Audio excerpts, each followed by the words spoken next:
Hujambo na karibu kwa mara nyingine tena mtazamaji wa The World News katika kipindi hiki cha ulimwengu wa siasa.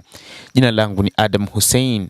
Tunaendelea kukufahamisha mengi yanayojiri katika ulimwengu, lakini tunaelekea huko nchini Jordan katika eneo la Mashariki ya Kati ambapo inaelezwa kwamba wanajeshi wawili wa Marekani wameuawa na mmoja bado hajulikani aliko baada ya mashambulizi ya makombora ya ballistic ya Iran na ndege zisizokuwa na rubani huko Jordan mnamo siku ya Ijumaa.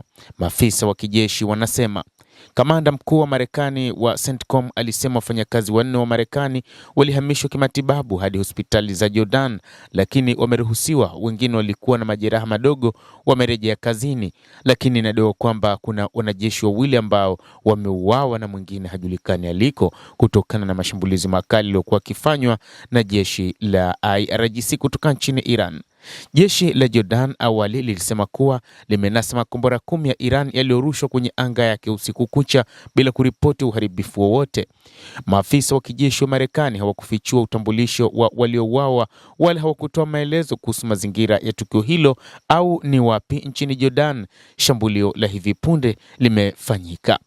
Idadi ya vifo vya Wamarekani katika mzozo huo hadi sasa imeongezeka hadi 16 baada ya rubani wa jeshi la wanamaji la Marekani aliyetoweka mapema mwezi huu kutangazwa kufariki, ikiwa ni ongezeko la pili la idadi hiyo wiki hii.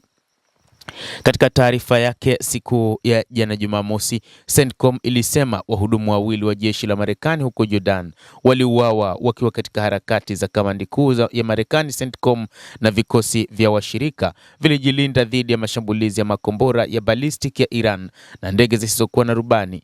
Zaidi ya hayo, mtumishi mmoja hayupo kwa sasa, kwa maana kuna uwezekano akawa ameuawa ama la. Kwa heshima kwa familia, CENTCOM haitatoa taarifa za ziada, ikiwa ni pamoja na utambulisho wa wapiganaji waliofariki hadi saa 24 baada ya ndugu wa karibu kufahamishwa.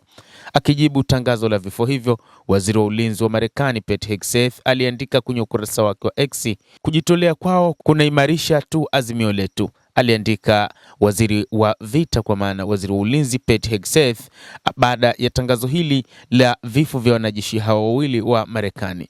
Jeshi la ulinzi wa mapinduzi ya Kiislamu IRGC limesema limeharibu takribani ndege mbili za kivita za Marekani mapema Jumamosi katika kambi ya Al-Azraq nchini Jordan, kwa mujibu wa vyombo vya habari vya serikali ya Iran. Hata hivyo, uhasama kati ya Marekani na Iran umezidi kuongezeka tena katika wiki iliyopita, huku Marekani ikiweka vikwazo tena kwenye bandari za Iran na Tehran kuwashambulia washirika wa Marekani katika Ghuba ikiwemo Jordan na kutangaza kufungwa kwa mlango wa bahari wa Hormuz.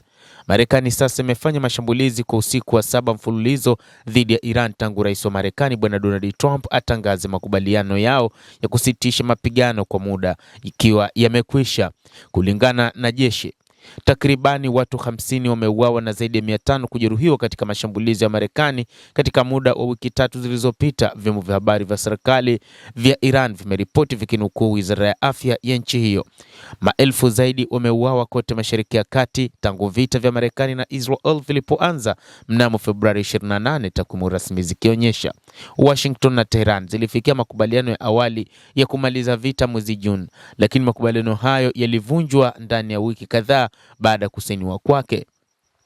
Mwishoni mwa Jumamosi nchini Iran, kiongozi wake mkuu Mojtaba Khamenei alisema katika taarifa yake iliyoandikwa kwamba ukiukwaji unaorudiwa wa Marekani wa makubaliano umeweka wazi ukweli wa kimsingi: sahihi ya rais wa Marekani haina thamani kabisa na haina uaminifu, aliandika Ayatollah Mojtaba Khamenei.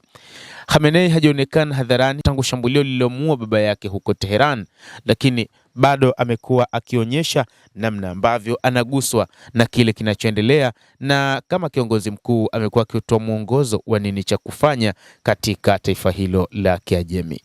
Mtazamaji wa The World News, hayo ndio tuliokuwa nayo, na bila shaka nawe pia una nafasi ya kulike, una nafasi ya kucomment, kadhalika una nafasi ya kusubscribe channel yetu hii ikiwa bado hujafanya hivyo, ili uweze kujua mengi yanayojiri katika ulimwengu kupitia The World News.